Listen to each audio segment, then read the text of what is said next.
A 30-year-old woman was arranged by her mother to go on a blind date with a billionaire CEO. To make the CEO lose interest in her, the woman ordered a table full of dishes before he arrived. As soon as they began talking and the food was served, the woman started wolfing down the meal. She deliberately acted without any ladylike grace, specifically letting the CEO see her eating with both hands. The woman thought this would scare him away, but the CEO simply asked calmly whether the food tasted good. At that moment, the CEO's phone rang. Seeing it was his mother calling, he had no desire to answer. He quietly turned his phone face down on the table and chose to ignore the call. After witnessing this scene, the woman's phone also rang. It was also her mother calling. The woman also quietly turned her phone face down. The CEO realized that the woman, like himself, had been arranged by her family for this blind date. He leaned closer to the woman and quietly inquired. The woman awkwardly made a pause gesture. The CEO instantly relaxed. He took off his suit jacket, preparing to have a proper meal so they could both give their families a good account when they returned home. Only then did the woman return to normal and begin dining elegantly. While eating,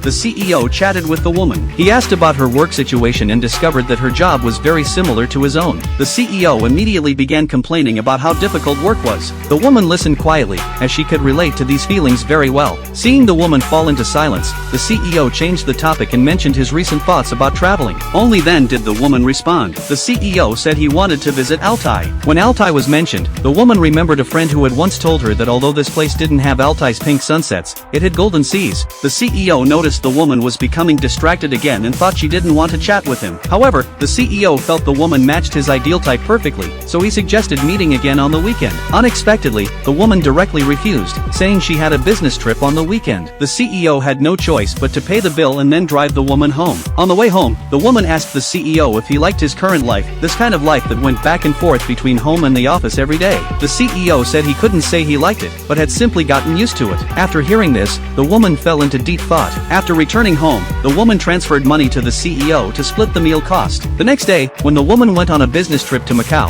the tour guide company temporarily canceled their service. Although the tour guide company promised to arrange a new guide as soon as possible, the woman was still quite unhappy. Soon the new tour guide arrived. When the woman looked, she was amazed to discover it was the person who had caught her heart during a previous business trip.